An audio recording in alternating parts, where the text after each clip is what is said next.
마음밭을 개간한다는 것은 무엇일까요?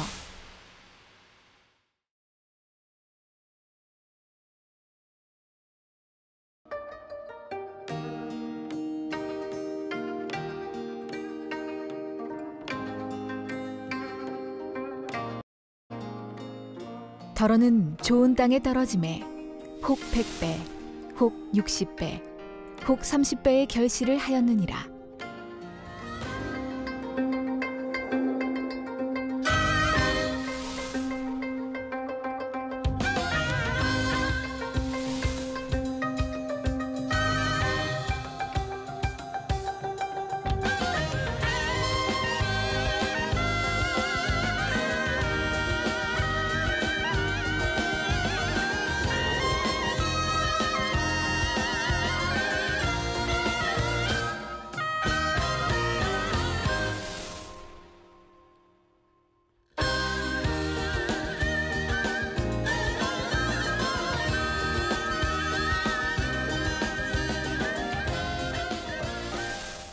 사랑하는 시청자 여러분, 세계적인 부흥사 이재롱 목사님의 설교를 통해 자신의 마음밭을 옥토로 개간하여 영육간에 풍성한 수확을 거두는 복된 신앙생활을 하시기를 바랍니다.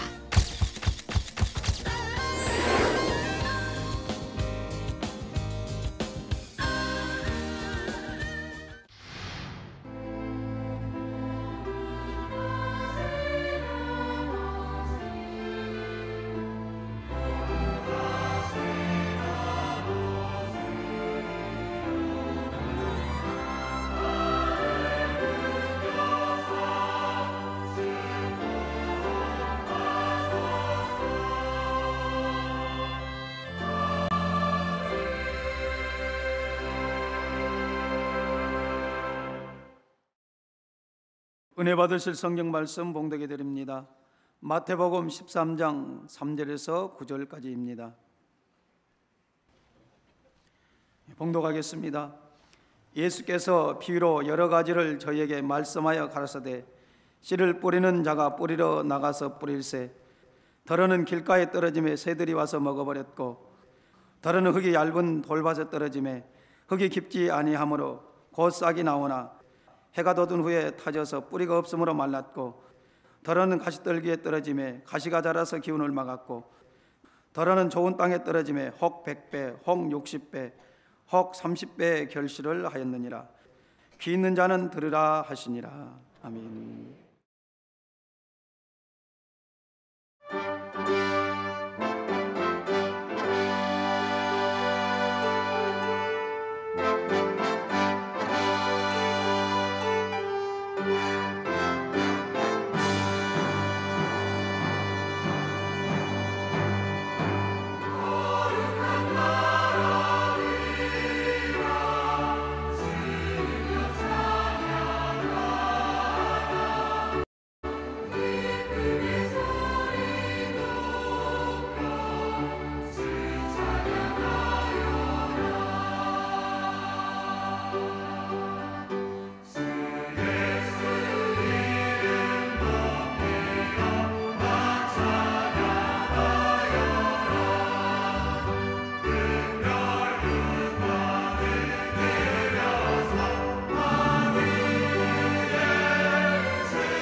사랑하는 성도 여러분, GCN 시청자 여러분, 만민TV 시청자 여러분, 농촌에 가보면 다 비슷한 논, 비슷한 밭 같지만 자세히 들여다보면 차이점을 발견할 수가 있습니다.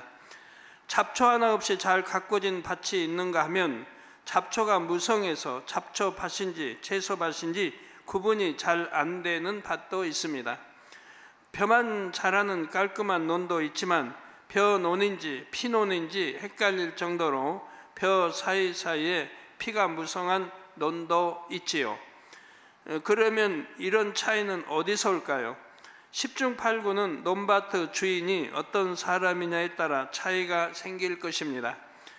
제가 어렸을 때를 떠올려 보면 부지런한 어머니들은 잡초가 올라올 새라 쉴 틈 없이 밭에 나가 밭을 매셨습니다. 부지런한 아버지들은 논에 들어가 피를 뽑아내셨고요. 잡초 하나 없는 논밭으로 가꾸려면 찌는 듯한 한낮은 물론 이른 새벽 이슬을 털며 또 어둑어둑한 밤이 맞도록 일해야 합니다. 고생스럽지만 이렇게 가꾼 논밭은 그렇지 않은 논밭과 수확량 자체가 다릅니다.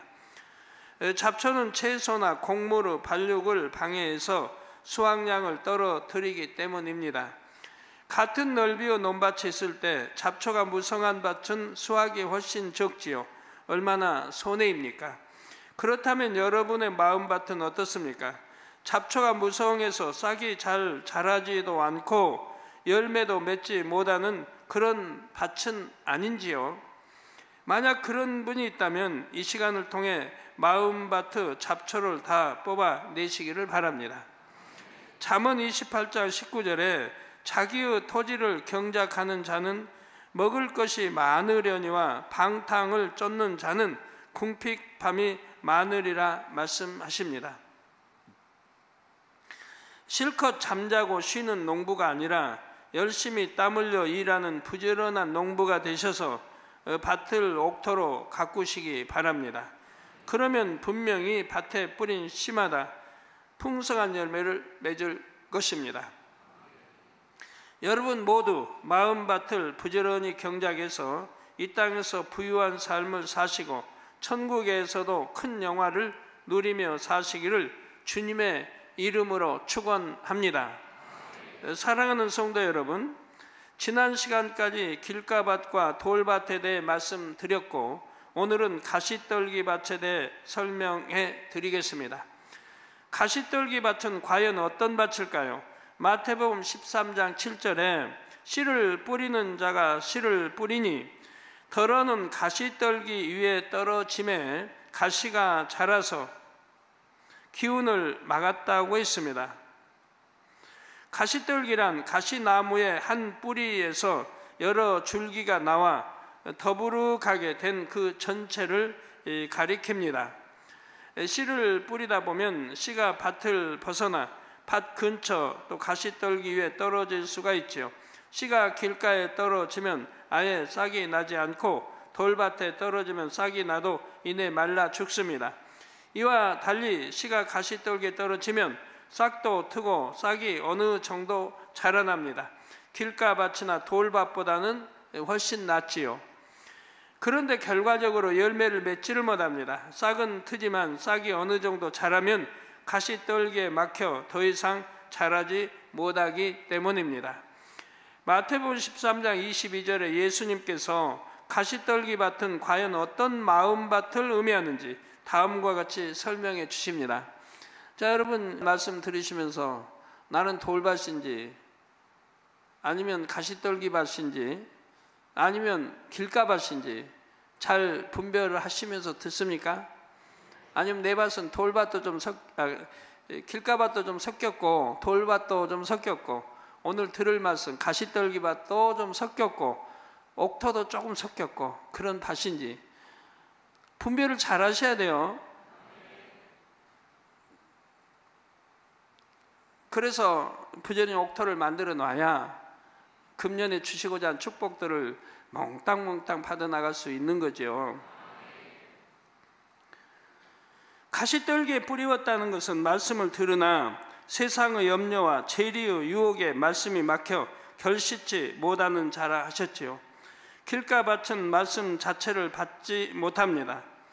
말씀을 들으면 깨닫기도, 돌밭은 말씀을 들으면 깨닫기도 하고 은혜도 받지만 말씀을 행하지는 못하죠. 여러 말씀 듣고 난 깨닫긴 한다, 은혜는 받는다. 그런데 말씀대로 행하지 못한다 하면 무슨 밭이라고요? 무슨 밭? 돌밭. 이 밭들과는 달리 가시떨기 밭의 마음은 하나님의 말씀을 들으면 믿고 행합니다. 그런데 문제는 말씀을 온전하게 행하지는 못한다는 점입니다. 마음의 가시떨기, 즉 세상 염려와 재리, 곧 재물이나 명예, 권세 등에 대한 탐심이 있기 때문입니다. 마음에 이런 육이 있어서 육신의 생각 가운데 말씀을 행하지요. 그래서 말씀대로 산다고 하는데도 그 삶을 들여다보면 여전히 시험 환난 속에 삽니다. 여러분 주일도 지키고 온전한 11조도 하고 나는 말씀대로 산다고 사는데 왜 여지껏 이 모양 이 꼴인가 하시는 분들은 오늘 또 이 말씀을 잘 들으셔서 깨달으시기를 바라요. 가정, 물질, 건강 문제 등 가지가지 어려움 속에 살아가지요. 그러므로 이 가시떨기를 걷어내고 말씀을 제대로 행해야 합니다. 그래야지만 영육간에 풍성한 열매가 맺히지요. 말씀의 싹이 잘 자라서 열매를 맺습니다. 그러면 지금부터 가시떨기가 어떻게 작용하는지 설명해 드리겠습니다. 여러분의 마음에 가시떨기가 자라고 있는 것은 아닌지 잘 살펴보시기를 바랍니다. 먼저 세상 염려라는 가시떨기가 말씀이 자라지 못하도록 막는 경우를 살펴보겠습니다. 여러분은 지금 안식일을 거룩하게 지키라 하신 말씀에 순종해서 예배를 드리고 있습니다. 아멘. 세상 사람들은 편히 쉬는 일요일에도 교회에 나와 예배 드리고 있지요. 주일을 지켜야 하나님의 자녀로 인정받을 수 있고 축복받을 수 있다는 말씀을 믿기 때문입니다. 또 그것이 천국 가는 길이기 때문이고요. 그런데 이렇게 하나님 전에서 안식일을 지키면서도 정작 참 안식을 누리지 못하는 분이 계십니까?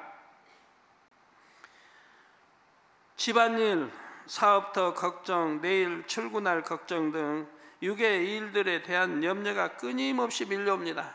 말씀을 들으면서도요. 이렇게 근심, 걱정 속에 빠져 있으면 신령과 진정으로 예배 드릴 수가 없지요. 예배 드릴 때는 그냥 예배에 관한 하나님과 나 사이 그것만 생각하시는 거예요. 이 말씀 어떻게 보면 잘 듣고 마음에 새기고 또 나를 발견하고 그래야지 예배 드리면서 딴 생각, 기도하면서 찬양하면서 딴 생각으로 몰두하면 안 된단 말이에요. 교회에 나와 예배를 드리면서 위로를 얻고 새 힘을 얻어야 할 텐데 근심만 더 늘어갑니다. 그러면 아무리 오랜 세월 주일을 교회에서 보낸다고 해도 주일을 지킬 때 주시는 참 기쁨과 평안을 맛볼 수가 없지요. 안식일을 거룩하게 지키면 영원히 잘되고 영육간에 복이 임할 텐데 이런 복이 온전히 임하지를 않습니다. 즉 안식일을 거룩하게 지키라는 말씀에 나름대로 순종한다고 하는데도 열매가 맺히지 않는 것입니다. 아버지 하나님께서 안식일을 주신 이유는 자녀들이 주 안에서 참 안식을 누리게 하기 위해서입니다. 믿음으로 세상 일을 다 아버지 하나님께 맡기고 영육간의 평안과 기쁨을 누리기 원하시지요. 이런 하나님의 뜻에 맞게 안식일을 지킬 때 안식일을 온전히 지켰다고 할 수가 있습니다. 또 안식일을 지킬 때 주시는 영육간의 축복이 온전히 임하지요. 평소에 하나님께 예배하고 기도하며 충성할 때도 마찬가지입니다. 어떤 마음으로 행하느냐에 따라 그 행함이 축복의 열매로 맺힐 수도 있고 맺히지 않을 수도 있습니다. 이게 사람의 마음이 나 하나님의 일을 해도 충성을 해도 그 마음가짐이 다 다르지 않습니까? 거기에 맞게 하나님은 역사에 가시는 거예요. 그에 맞게 또 상급이 되는 것이고요. 예를 들어 하나님의 일을 하려면 몸을 들이고 시간을 들여야 합니다. 이때 사업이 바쁜데, 공부하느라 바쁜데, 집안일이 많은데 하고 염려 가운데 드린다면 하나님께서 기쁘게 받으실 수가 없지요. 몸과 마음, 시간과 재능, 물질 등 무엇을 드리든지 마찬가지입니다. 하나님의 일을 한다고 하면서 이 시간에 이 일을 더 해야 하는데, 이 물질은 어디에 써야 하는데, 이렇게 아까운 마음, 인색한 마음으로 드린다면 하나님께서 기쁘게 받으실 수가 없지요. 여러분이 드린 것을 30배, 60배, 100배로 갚아주고 싶으셔도 그렇게 하실 수가 없습니다. 그러면 어떤 마음으로 말씀을 행해야 할까요? 마태복음 6장 31절에서 34절에 보면 예수님께서 다음과 같이 답을 주십니다. 염려하여 이르기를 무엇을 먹을까? 무엇을 마실까? 무엇을 입을까? 하지 말라. 먹고 마시는 거, 입는 거, 의식주에 관한 것들이죠. 이는 다 이방인이 구하는 것이라. 제가 믿지 않는 사람, 세상 사람들이 구하는 것이라. 너희 천부께서, 즉 하나님 아버지께서 이 모든 것이 너희에게 있어야 할 줄 아시느니라. 그러니까 하나님이, 여러분의 하나님이, 우리 하나님이 여러분의 의식주 문제, 얼마가 필요하고 있어야 하고 없어야 하고를 다 아신다 이 말입니다. 너희는 먼저 그의 나라와 그의 의를 구하라. 그리하면 이 모든 것을 너희에게 더하시리라. 그의 나라, 하나님 앞에 충성, 그의 의를 구하라. 저 마음의 할례입니다. 내가 성결되어지는 죄를 피해까지 쌓으려는 일. 그래서 그의 나라와 그의 의를 구하라. 그리하면 이 모든 것을 너희에게 더하시리라 했습니다. 그러므로 내일 일을 위하여 염려하지 말라. 왜 내일 일을 염려해요? 내일 일 염려해서 잘 될 것 같으면 하나님이 염려하라고 하시죠. 내일 일은 내일 염려할 것이요 한낱 괴로움은 그날에 족하니라 하고 말씀하셨지요. 하나님께서는 우리가 하나님께 무엇을 드리든지 혹은 하나님을 위해 무엇을 행하든지 믿음으로 행하기를 원하십니다.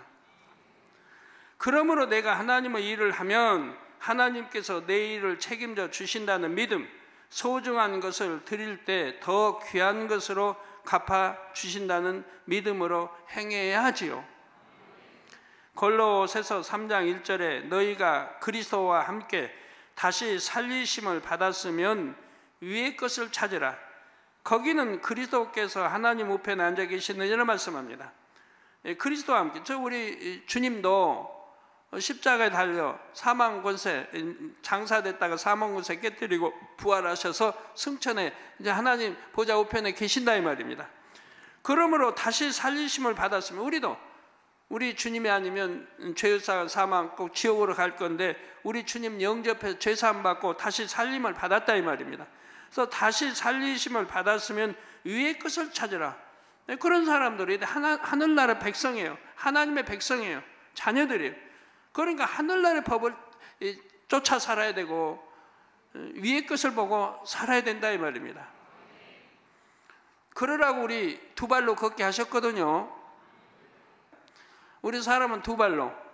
그래서 마음껏 서서 하늘도 쳐다보고 아버지 경배, 하늘 그 위의 걸 찾으라는, 구름도 보고 해도 보고 별도 보고 다 볼 수 있죠. 동서남북 마음 다 볼 수 있죠. 뒤도 보고.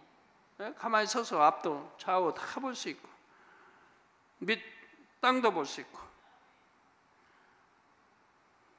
위의 것을 찾도록 하나님은 두 발로 걷게 해 주셨다 이 말이에요. 짐승은 하나님을 몰라요. 찾을 이유도 없고 위의 것 찾을 것도 없고 천국도 모르고. 그러니까 그건, 짐승은 오직 뭐가 필요합니까? 먹을 거, 잡아먹을 거, 자기 먹이 찾으면 돼요. 그러니까 네 발 가지고 땅만 보며 다니면 돼요. 먹을 것만 찾으면 되니까.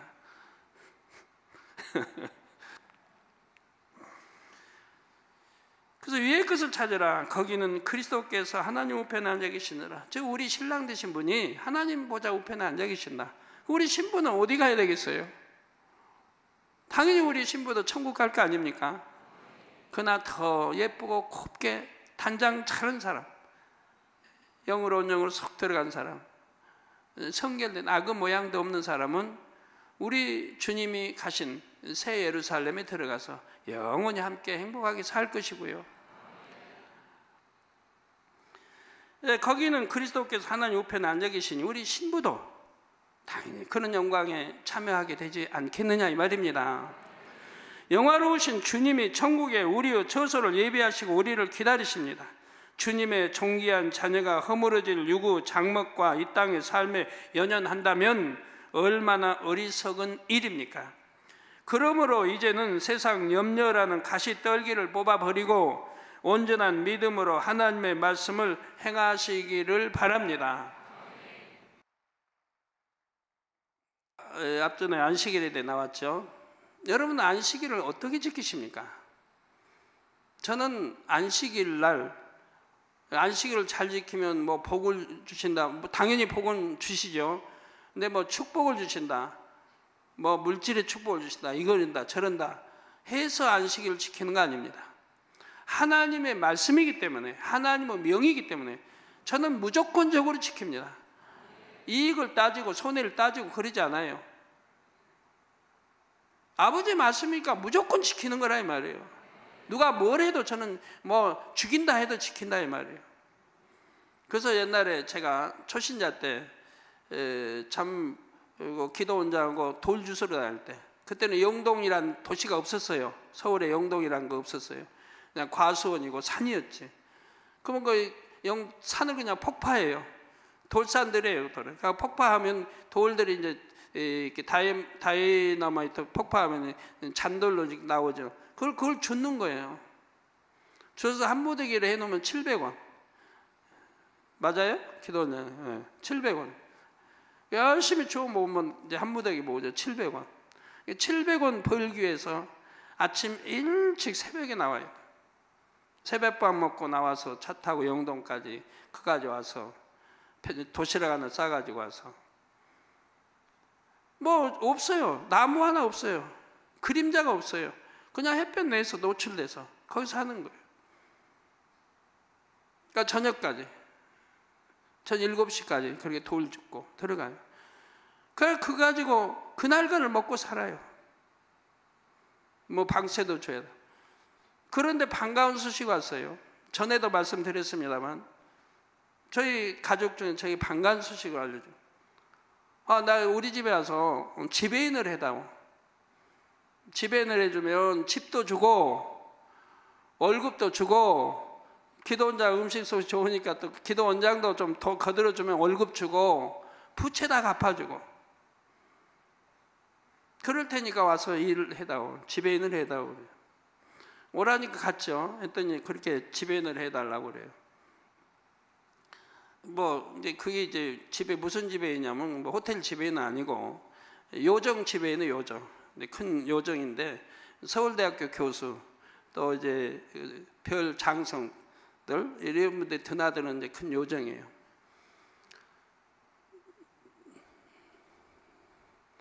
그래서 이제 설명을 하십니다. 듣고 있어요. 근데 이제 술집이라는 게 좀 깨름직하죠.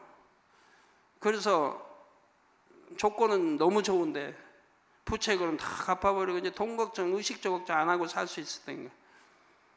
그런데 하시는 말씀이 일주일에 2번은 일을 해야 된다. 나머지 이제 교회 가도 되고 하지만 저 교회 가는 거 아니까 일주일에 2번은 일을 해야 된다는 거예요. 한 주 쉬고 한 주 일하고 한 주 쉬고 한 주 일하고 또 이제 쉬고 이게 2번 하여튼 5주 때는 2번 쉬고 그 말씀을 듣는 순간에 제 마음에서는 아니다. 거절을 했죠. 주의를 뭐 온전히 주의를 지키게 해주시지 않으면 저는 할 수 없습니다. 전 초신자 때예요. 그도 주일 지켜야 한다는 건 배웠으니까, 부흥성회 때. 그래서 거절을 했어요. 거절하고 이제 왔는데 시골에 어머님께서 그런 말씀했다고. 그놈은 그러니까 맨 그렇게 어렵게 산다. 이 말씀했다는 게 이제 들리더라고요, 제게. 그렇게 좋은 자리를 주는데 와서 하라고 하는데 그것도 싫다고 안 한다고. 싫어서 안 하겠습니까? 안식일을 지키려고 그런 거죠. 일확천금을 준다 해도, 모든 수많은 부채 갚아서 다 한다 해도 안식일을 어기는 것은 할 수 없다 이 말입니다. 그래서 돌을 줍고, 그렇게 참 대학교 때 하루 종일 돌 줍고 그렇게 한다 할지라도, 그날을 먹고 산다 할지라도 벌면 이자도 안 되는, 그래도 안식일을 지킨다는 게 제게는 더 생명이고 중요했다 이 말입니다. 그래서 오늘날까지 37년 동안 안식일을 한 번도 어겨본 일이 없어요.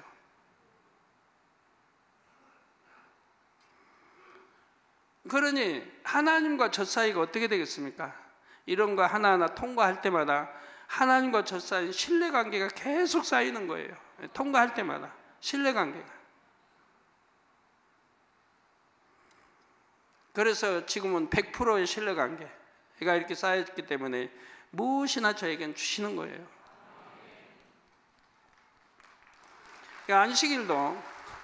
안식일도 그렇게 지키는 거예요. 내 마음으로 지키는 거예요. 아버지, 만군의 하나님 아버지 말씀이니까 내가 무조건 순종하고 지키는 거지. 이익 따지고 손해 따지고, 우리 성도님 잘 지킨다고 지켰다가도 설이나 추석 때가 만약에 안식일이라고 하면 아유, 머리 생각해봐요. 오늘날 왜 하필 설날이 안식일인가? 왜 추석날이 안식일인가?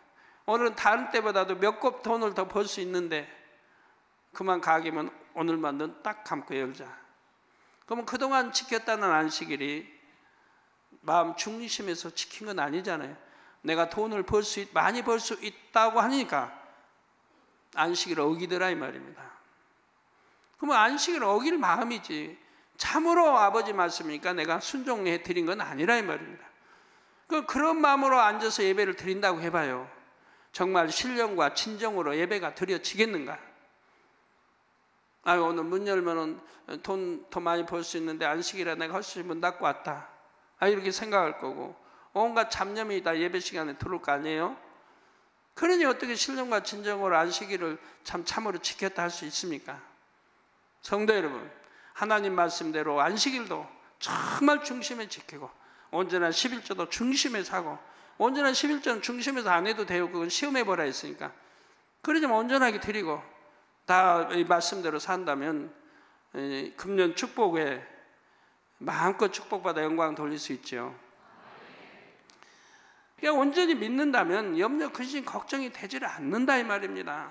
왜? 만군의 하나님이 우리 아버지시고 또 우리 주님이 우리 신랑 되시니까. 신랑이 신부 입히고 모이고 멋있게 다 만들고 하지 않겠어요? 왜 신랑이 신부 굶주리게 하겠어요? 또 아버지가 어떻게 자기 사랑하는 아들, 딸들 굶주리게 하겠어요? 원하면 다 주시지. 날마다 하나님께서 맺어주시는 열매들을 기쁨으로 따시기를 주님의 이름으로 축원합니다.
사랑하는 성도 여러분, 다음으로 재리의 유혹으로 인해 말씀의 싹이 자라지 못하는 경우를 살펴보겠습니다. 마음의 재리, 곧 재물이나 명예, 권세 등 세상적인 이익에 대한 탐심이 있으면 하나님 말씀에 온전히 순종할 수가 있습니다. 말씀에 온전히 순종할 수가 없습니다. 다시 말씀드립니다. 마음의 재리, 또 재물, 명예, 권세 등 세상적인 이익에 대한 탐심이 있으면 하나님 말씀에 온전히 순종할 수가 없다 이 말입니다. 어떤 유혹이 오면 쉽게 유혹에 넘어가서 하나님의 뜻대로 행하지 못하지요.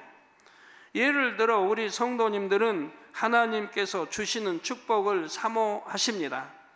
물질의 축복, 건강의 축복을 받아 영광 돌리고 하나님 나라를 이루기 원하시지요. 그래서 하나님의 뜻대로 행하고자 애쓰십니다. 우리 남성도님들은 사업터를 일굴 때 중요한 결정을 내려야 할 일이 있으면 먼저는 하나님께 기도하실 것입니다. 그렇다면 여러분은 하나님께서 응답해 주시는 대로 순종하고 계십니까? 막상 이 일을 실행할 때는 자신의 지식과 경험을 앞세우지는 않는지요? 하나님께서는 A라는 길을 제시해 주셨는데 B라는 엉뚱한 길로 갑니다. 자기 지식과 경험에 비춰보면 B라는 길이 더 좋아 보이기 때문이지요. 그래서 성령의 주관을 물리치고 자신의 생각을 쫓아갑니다. 그러면 여러분들이 난 성령의 주관 받으면 할 텐데 왜 성령의 주관을 못 받아요? 성령을 받은 하나님 아들 딸인데. 자, 뭘 놓고 기도합니다. 뭐 사업을 놓고 기도하든 이렇게 주관해 주셔서 기도합니다.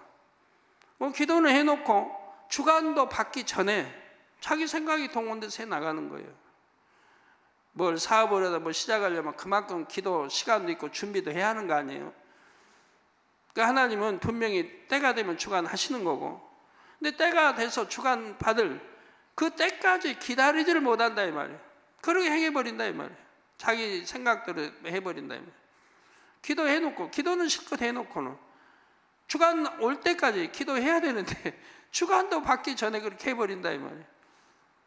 주관은 누구나 받을 수 있어요. 빛 가운데 말씀대로 살면 누구나 주관을 받게 돼 있어요. 그런데 아직 주관 받기 전에 내가 행해버리는 거죠. 대부분이 그런 걸 봅니다. 하나님의 처음부터 길을 잘 들어야 돼요. 처음부터 길을 바로 가야 되고 길을 잘 들어야 돼요. 처음부터 내가 하나님 100% 의존하고 나는 성령의 음성 들어서 하겠다고 하면 그렇게 시작을 해요. 그러면 이제 성령의 음성을 들어서 하게 되면 이제 그게 습관이 되죠. 다음에도 그렇게, 다음에도 그렇게. 그러면 그 사람은 이제 만사 형통한 길을 가는 사람이에요. 내일 일을 하나님이 아시니까. 내일 이렇게 하면 잘못하고 통으로 가면 잘못되고 서로 가야 잘되고 모든 거 아시잖아요. 가다가 낭떠러지가 있고 가다가 강도가 있고 다 아시니까 피할 길을 주시고 해서 인도하신다 이 말이에요. 근데 자기는 내일 일 몰라요. 지금은 잘 되는 것 같은데 그만 함정 있고 사기당하고 속고 온갖 일이 다 있죠. 성령의 주관을 받으면 그러지 않는 것인데. 자, 또는 자신은 분명히 A라는 길로 갔다고 하는데 실제로는 A도 B도 아닌 C로 가는 경우도 있지요.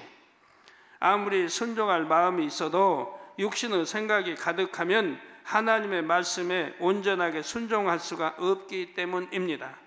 이 육신의 생각은 대개 짧은 시일 내에 많은 것을 거두고 싶은 욕심에서 비롯되지요.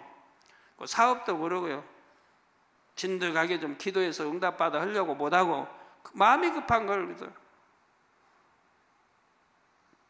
물론 자신의 지식이나 경험, 세상의 상식에 비춰보면 B가 더 좋다는 생각이 맞을 수도 있습니다. B를 선택하면 단기적으로는 많은 열매를 낼 수도 있고요. 그러나 최종적으로는 결코 좋은 열매를 맺을 수가 없습니다. 성도 여러분, 하나님의 뜻은 자녀들이 정도를 걷는 것입니다. 하나님의 법은 물론 이 세상의 법도 지키라고 말씀하시죠. 그런데 요즘 세상에서는 이것이 통하지 않는다고 말합니다. 법도 지키라는 말씀이 통하지 않는다. 대부분 어느 정도 법을 어김으로써 높은 수익을 낸다는 것이죠. 그러나 이것은 어디까지나 인간적인 생각에 불과합니다. 믿음의 눈으로 볼 때는 그렇지가 않습니다. 이 세상의 법망은 어떻게 벗어날 수도 있지만 하나님께서 세우신 영계의 법망은 결코 벗어날 수가 없습니다. 인간은 생사화복을 주관하시는 하나님의 눈을 가릴 수도 없지요. 따라서 영계의 법을 우선적으로 지켜야지만 모든 일이 형통하고 축복이 임합니다. 하나님께서 여러분을 지켜주시고 복을 주시기 때문입니다. 또한 하나님은 이 세상 그 누구보다 지혜로운 분이십니다. 하나님께서 인도하시는 길이 가장 빠른 지름길이요 많은 열매를 낼 수 있는 확실한 길이지요. 이런 사실을 믿고 오직 하나님의 뜻을 쫓아 정도를 걸으면 반드시 믿음의 역사를 체험하게 됩니다. 재리에 대한 탐심을 버리면 이런 명철의 길이 밝히 보입니다. 제가 개척 때 82년도부터 하나님 주신 말씀인데요. 너희 양떼들이 욕심을 버리게 하라. 네가 욕심이 없는 것처럼 너희 양떼도 욕심을 버리게 하라. 욕심을 버리면 내가 얼마든지 축복해 줄 수 있노라. 그래서 그때 일꾼들이 교회에서 그런 여러 번 설교했고 가르쳤어요. 사업하려고 하고 뭐 한번 욕심을 버리라고. 욕심을 버리지 않으면 하나님이 축복 주실 수 없는 이유가 사랑하기 때문에요. 하나님 자녀들 사랑하기 때문에. 욕심이 잉태한 즉 뭐를 낳고? 죄를 낳고 죄가 장성한 즉 사망을 낳는다. 여러분 봐요. 욕심이 잉태하면 그걸 끝나는 게 아니에요. 계속 욕심은 커가요. 이거 같이 하면 저거. 어떤 사람은 사골세 전세집 하는데 그냥 집 한 채 봐요. 또 돈 벌어봐요. 집 두 채. 더 큰 거 더 넓게 또 땅도 사고 막 욕심이 막 잉태해서 불려가잖아요. 정도로 쓸 거 쓰면서 이렇게 하나님 주셔서 불려가면 되는데 그것도 아니고. 그러면 결국 욕심이 잉태 죄를 하고 죄가 장성한 즉 사망에 이른다 이 말입니다. 죄가 점점 커가면 결국 사망에 이르는 거죠. 그러니까 사랑하는 자녀들에게 축복을 주실 수가 없는 거예요. 주시고 싶어도. 탐심으로 인해 육신의 생각이 발동하고 육신의 생각이 눈을 가리기 때문에 불통의 길로 가는 것이지요. 물론 자신의 지식과 경험을 바탕으로 어느 정도 성공할 수도 있습니다. 그러나 결과적으로는 하나님께서 주시는 온전한 축복을 받을 수는 없지요. 예를 들어 어떤 사람들은 모든 일을 자기 생각대로 해놓고 어느 정도 잘 되자 축복받았다고 간증합니다. 그런데 그 일이 계속 잘 되려면 계속해서 유구 지식과 세상 방법을 의존해야만 합니다. 불법을 행해야 할 때도 있지요. 그러면 하나님께서 지켜주실 수 없기 때문에 형통하지를 못합니다. 쌓였던 모든 것이 순간에 허물어지는 경우도 있고요. 입술로는 하나님을 의지한다고 했지만 실제로는 자기 생각대로 행했기 때문에 오히려 영광을 가리고 맙니다. 그렇기 때문에 하나님께서는 가시떨기밭을 가진 자녀에게는 원하는 대로 축복을 주시지를 않습니다. 먼저는 마음에서 탐심이라는 가시떨기를 걷어내고 하나님의 뜻에 무조건 순종할 수 있을 때 원하는 대로 축복을 주시지요. 또 큰 축복은 더더구나 그런 거고요. 하나님의 일꾼들이 하나님의 일을 할 때도 마찬가지입니다. 하나님께 인정받고 성도에게 사랑받는 일꾼이 되려면 어떻게 해야 합니까? 예수님께서 마가복음 9장 35절에 아무든지 첫째가 되고자 하면 뭇사람의 끝이 되며 섬기는 자가 되라는 거죠. 섬기는 자가 되며 낮아져서 섬기는 자가 되며 뭇사람을 섬기는 자가 되어야 하리라. 말씀하신 대로 섬겨야 합니다. 이것이 하나님의 뜻이죠. 우리 교회도 보면 열심히 섬기는 분들이 있어요. 섬기는 분. 회원들 섬기고 성도 섬기고 그분이 보면 머리 되더라고요. 열심히 섬기고 그냥 주고 베풀고 섬겼으니까 낮아질 것 같은데 보면 교회 주로 머리로 다 되더라고요. 교회 머리. 각 성교회든 어디든 머리로. 그런데 마음에 사심 있는 사람은 하나님 말씀대로 행하는 것이 아니라 사람의 방법을 동원해서 스스로 높아지려고 합니다. 예를 들어 육적인 지혜로 하나님의 일을 합니다. 맡은 양떼를 육적인 선으로 갈무리하기도 하지요. 이렇게 하면 당장은 양떼들이 마음을 잘 모아주는 것 같고 하나님의 일이 척척 이루어지는 것처럼 보이지요. 그러나 이렇게 얻은 열매는 파도가 한번 밀려오면 모래성이 무너지듯 순식간에 무너지고 맙니다. 성령의 음성을 쫓아 사명 감당한 것도 아니고 양떼에게 영적인 사랑과 영적인 섬김을 베푼 것이 아니기 때문이지요. 영혼들이 작은 일로도 쉽게 돌아서고 영혼들을 강압적으로 이끌지 않으면 순종하지 않기도 합니다. 또 일꾼 편에서도 나름대로 양떼를 섬긴다고 하다가도 감정이 상하면 혈기가 나오는 등 결국 육의 모습을 드러내고 말지요. 아무리 선한 것처럼 행동해도 마음에서 사심을 버리지 않았다면 그것은 결국 드러나기 마련입니다. 그러면 가시떨기 밭은 어떻게 개간해야 할까요? 가시떨기를 뿌리채 뽑아 버려야 합니다. 뭐 쉽죠. 뿌리채 뽑아 드러내면 되는 거예요. 돌도 돌 큰 옛날에 보면 이렇게 시골 농촌에서 보면요, 산 같은 거 개간했기 때문에 큰 돌이 밭에 있는 게 있어요. 그럼 그냥 그대로 놔두고 몇 년이고 농사 지어요. 너무 크니까 드러내지 못하니까. 그다음 어느 때가는 없애야 되니까 그냥 결단을 내려서 일 안 할 때 이제 다 추수하고 나서 겨울이고 일 안 할 때 사람 사가지고 결단을 내서 이제 이제 옮기게 되죠. 사람을 여러 명 사가지고. 여하튼 그렇게 해서 드러내보고 나면 그 다음에 농사가 얼마나 수월하고 좋겠어요. 장기도 돌아 안 가도 저 되고, 여하튼 모든 게 수월하고 좋지요. 뭐 아린잎 빼버리면 얼마나 수월하고 좋습니까? 그래 좋듯이 우리 마음 안에 그런 돌멩이 있으면 빼내버리면 얼마나 시원하고 좋은데요. 가시떨기는 육신의 생각들을 의미합니다. 그 뿌리는 마음의 악 그리고 육을 의미합니다. 즉 마음에 있는 악과 육이 육신의 생각의 근원이라는 말이죠. 가시떨기의 가지만 쳐내면 뿌리에서 또다시 돋아납니다. 마찬가지로 아무리 육신의 생각을 하지 말아야지 해도 마음에 악이 있으면 뜻대로 되지를 않습니다. 그 당시는 지울 수 있을지 몰라도 또 육신의 생각이 떠오르고 떠오른다 이 말이에요.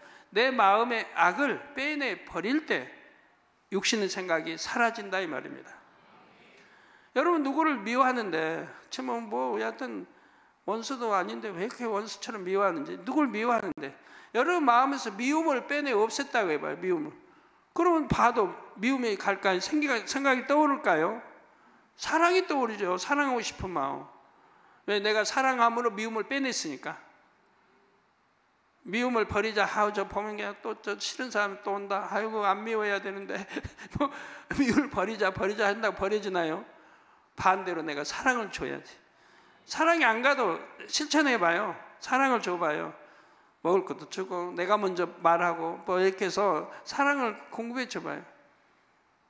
그러면 점차 내 안에 미움이라는 게 사라지죠. 갖고 이제 미움이 사라졌다. 그럼 그 다음 보면 그 사람 미울 리가 있어요? 사랑이 가지. 네, 마음에서 빼내버리면 육신의 생각이 동원되지 않는다 이 말입니다. 궁극적으로 마음에서 육을 뽑아 버려야 하지요. 또 먼저 굵직한 뿌리를 뽑아내면 잔뿌리까지 뽑혀 나옵니다. 여러 뿌리 중에서 특히 탐심과 교만이라는 두 개의 큰 뿌리를 뽑아내면 마음에서 육이 많이 버려집니다. 육의 것에 대한 탐심이 있기 때문에 세상에 얽매여 세상 일을 염려하게 됩니다. 또 하나님의 말씀대로 산다고 하면서도 무엇이 더 유익이 되나 계산하고 따져서 자기 뜻대로 살아가지요. 또 교만이 있기 때문에 온전한 순종이 나오지 않습니다. 내가 할 수 있다는 생각이 있기 때문에 육적인 지혜를 동원하고 육신의 생각을 쫓아가지요. 그러므로 무엇보다도 사심이라는 뿌리, 교만이라는 뿌리를 뽑아내시기를 바랍니다. 결론 말씀드립니다. 사랑하는 성도 여러분, 가시떨기를 쉽게 뽑는 방법이 있습니다. 바로 가시가 내 마음을 얼마나 아프게 하는지 깨닫는 것입니다. 예를 들어 세상 일들 중에서 여러분을 늘 염려하게 하는 것이 있을 것입니다. 하나님께서는 항상 기뻐하라고 하시는데 염려하고 근심하면 얼마나 힘듭니까? 또 가지고 싶은 것 갖지 못하면 마음이 허전하고 슬퍼지는 것이 있지요. 어떤 사람에게는 물질, 어떤 사람에게는 명예나 권세일 수도 있습니다. 이런 것들은 아무리 많이 가져도 마음에 만족을 주지를 못합니다. 이런 것들을 갖고자 하는 것은 마치 잡을 수 없는 바람을 잡으려고 하는 것과 같지요. 하나님을 믿는다고 하면서도 이렇게 염려가 많고 마음에는 만족이 없습니다. 육적으로 이렇다 할 축복도 없습니다. 얼마나 답답합니까? 이처럼 마음을 힘들게 하는 가시떨기를 왜 계속 가지고 있어야 하나 하고 여러분이 늘 말씀을 묵상하고 늘 깨어 기도하면 성령님께서 이것을 절절히 깨닫게 하십니다. 그동안 들었던 말씀들을 하나는 묵상해 보면서 내가 왜 이런 거 필요 없는 거, 나를 찌르는 거, 힘들게 하는 거, 이런 것을 내가 왜 가지고 있어야 되나 절절히 좀 깨달아 보세요. 그리고 이거 빼내기 작전을 해요. 빼버리기 위한 작전을. 그게 축복받는 비결이니까요. 응답받는 비결이고, 절절히 깨달으면 미련 없이 가시떨기를 단번에 뽑아버릴 수가 있지요. 저는 초신자 때 그렇게 이제 신앙생활 말씀대로 사는데 하나님이 이제 3년 이제 3년을 연단 받게 했고, 연단 3년 받은지 안 받은지 몰랐는데 나중에 말씀이 이제 나오는 거예요. 주의 종으로 부르실 때 너 3년 연단했으니 3년 말씀 준비하러 나오는 거예요. 그래서 야, 나 초신자 때 한 3년 연단 받았나 보다만 생각했는데 나중에 이제 가게에 누워서 이제 기도 혼자 누워서 이제 있다가 받고 오는 거예요. 3년이라는 게. 따져보니까 제가 시험 환란이 시작된 날부터 해서 제가 축복받을 가게, 주의 종으로 부름받고 그 가게 오픈한 날이 딱 하루도 안 틀린 만 3년인 거예요. 그래서 아버지가 이 말씀을 주셨구나. 3년 연단했어요. 3년 말씀 준비해라. 그래서 이 3년이 바로 그렇게 해서 하루도 안 틀린 만 3년이구나. 그러고 나서 거기 그때 이제 영인 거예요. 그 영으로 들어간 때인 거예요. 3년 끝나고. 그러다 그때부터 축복이 임하는 거예요. 축복이 임해서 몇 달 동안에 7년 동안에 졌던 부채 다 갚아버렸어요. 몇 달 동안. 그리고 그때부터 구제하면서 살았어요. 11조도 1등으로 많이 드리고. 그렇게 축복이 임하더라고요. 영으로 들어가니까 연단이었고, 영으로 딱 들어가니까 그때부터 무조건 축복이 임하더라고요. 그리고 이제 개척 때는 온영으로 들어가서 개척하니까 잉태 못한 사람 기도하니 잉태 축복 받고, 팔 못 쓴 사람 기도하니 팔 쓰고, 인대가 늘어나서 걷지 못한 사람 기도하니 인대가 나고, 중풍병자 그냥 일어나 걷고, 암 말기 기도하니까 바로 치료받고 걷고 막 했죠. 개척 때부터. 연단계에서 4명 죽어가는데 기도하니까 바로 연단계에서 물러가 살아나고. 그때는 이제 시간이 있으니까 기도로 살 때니까 한 번 기도하면 대부분 역사가 됐고, 아니면 이제 길어봐야 15일 이렇게 됐고요. 그래서 절실히 깨달으면 미련 없이 가시떨기를 단번에 뽑아 버릴 수 있습니다. 그러면 말씀의 싹이 무럭무럭 자라 열매를 맺으니 참된 행복이 찾아옵니다. 여러분이 진정 사모하고 욕심낼 곳은 천국이며 가장 좋은 천국인 새 예루살렘입니다. 그러므로 더 이상 뒤를 돌아보지 마시고 진주문을 향해 곧장 달려가셔서 최고의 행복을 누리시기를 주님의 이름으로 축원합니다. 진주문을 향해서 곧장 달려가라니까 무슨 말씀인지 알죠? 진주문은 새 예루살렘이에요. 새 예루살렘 12문이 진주문으로 되어 있으니까요. 예, 말씀 상고하시면서 통성으로 다 기도하시겠습니다. 할렐루야. 주님, 은혜와 사랑에 감사드립니다. 오늘도 들은 말씀이 믿음이 되고 생명이 되게 도와주시기를 원합니다. 아버지 하나님, 이제 가시떨기밭, 들개간에서 이제 옥토로 만들어야 되겠습니다. 이제 길가밭도 돌밭도 이제 가시떨기밭도 다 정리해서 옥토가 될 수 있도록, 옥토로 꼭 만들 수 있도록 역사해 주시기를 원합니다.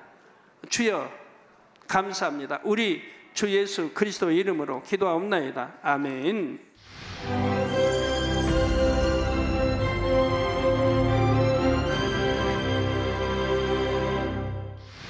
할렐루야. 전능하신 사랑의 아버지 하나님, 이 시간 기도받는 모든 성도님들 위해 안수하여 주옵소서. GCN과 만민TV, 인터넷과 화상을 통해 기도받는 지교회와 지성전, 그리고 전 세계 하나님의 자녀들 위에도 시공간을 초월하여 역사하여 주시기를 원합니다. 믿어지는 믿음을 주시고 부정적인 생각과 의심의 세력을 물리쳐 주옵시며 모든 시험 환난도 물리쳐 주옵소서. 머리부터 발끝까지 오장육부 뼈 마디마디 온몸의 신경 조직 세포 등 아픈 곳마다 성령의 불로 태우시고 근본의 빛으로 역사하여 주옵소서. 예수 그리스도의 이름으로 명하노니 원수마귀 사단 모든 질병 균 연약함아 물러가라. 빛이여 임하라. 모든 불치 난치병도 성령의 불로 태워 깨끗게 하여 주옵소서. 말라리아를 비롯한 모든 풍토병도 물리쳐 주옵소서. 신종 플루를 비롯한 모든 신종 질병과 변종은 물러가라. 깨끗함을 입을지어다. 감기, 기침, 열, 몸살, 독감 등 각종 유행성 질병도 다 물러가라. 어떠한 유행성 질병균도 틈타지 않게 지켜 주옵소서. 위암, 폐암, 간암, 유방암, 자궁암, 대장암, 피부암 등 각종 암과 에이즈, 백혈병, 뇌졸중, 고혈압, 저혈압, 심장병, 폐병, 위장병, 당뇨, 부인병, 피부병, 갑상선 질환과 모든 염증도 깨끗게 하여 주옵소서. 소아마비, 중풍, 관절염, 디스크도 온전케 하여 주옵소서. 요통, 두통, 신경통을 비롯한 모든 통증은 사라질지어다. 간질, 자폐증, 우울증, 조울증, 노이로제 등 모든 정신질환도 물러가라. 모든 마비된 것도 풀어지고 일어나 걷고 뛸지어다. 눈도 잘 보이게 하옵시고 귀도 잘 들리게 하여 주옵소서. 소경은 눈을 뜨고 기머거리는 들으며 벙어리는 말할지어다. 각종 사고, 후유증도 깨끗게 하시고 부러진 뼈도 붙여 주옵소서. 화상 입은 것도 온전케 하옵시고 화기암 물러가라. 열도 물러가라. 아버지 흉터 나지 않게 역사해 주시기 원합니다. 마약을 비롯하여 각종 약물과 독극물 중독도 깨끗함을 입을지어다. 죽은 신경과 세포가 살아나며 죽은 자도 살아나게 하여 주옵소서. 잉태의 축복도 주시기를 원합니다. 잉태의 축복을 받으라. 예수 그리스도의 이름으로 명하노니 원수마귀 사단아, 하늘 공중 곳에 잡은 악의 영들아 물러가라. 그의 사자들도 물러갈지니라. 이 땅의 악한 영, 더러운 영, 거짓되고 간사한 영, 의간질하고 미혹하는 모든 어둠들은 물러가라. 모든 흉악의 결박을 풀고 어둠아 물러가라. 빛이여 임하라. 아버지 하나님, 부르짖어 기도할 수 있는 능력을 주시고 죄를 버리고 성결될 수 있는 능력을 주옵소서. 영원히 잘됨같이 범사에 잘되게 하시고 가정의 복음화도 이루어 주시기를 원합니다. 한 주간도 모든 사고와 재앙으로부터 지켜주시고 불통이 없는 형통한 삶을 살 수 있도록 축복해 주옵소서. 성령의 불담으로 천군 천사와 주님의 불꽃 같은 눈동자로 모든 하나님의 자녀들과 가정, 일도, 사업들을 지켜주시기를 원합니다. 학생들에게 지혜와 명철을 더하시고 공부할 수 있는 뜨거운 마음과 열정도 더하여 주옵소서. 마음과 생각을 세상에 빼앗기지 않도록 지키시고 하나님을 뜨겁게 사랑하는 학생들로 축복하여 주옵소서. 하나님의 자녀들이 먹으나 마시나 입으나 무엇을 하든지 하나님 앞에 영광 돌리는 삶이 되게 축복하여 주시기를 원합니다. 나는 하나님을 만났노라, 체험했노라, 응답 받았노라, 축복 받았노라 간증하는 입술이 되게 역사하여 주옵소서. 아버지 하나님 감사합니다. 홀로 영광 받으옵소서. 우리 주 예수 그리스도의 이름으로 기도하옵나이다. 아멘. 마음밭을 개간한다는 것은 무엇일까요?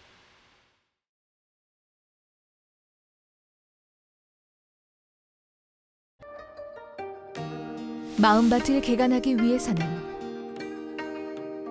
신령과 진정으로 예배하고 기도하며 진리의 말씀대로 행해야 합니다. 마음밭을 옥토로 개간하면 영육간에 30배, 60배, 100배의 풍성한 열매를 거둘 수 있습니다. 사랑하는 시청자 여러분, 세계적인 부흥사 이재롱 목사님의 설교를 통해 마음밭을 옥토로 일구어 영육간의 풍성한 열매를 맺으시기 바랍니다.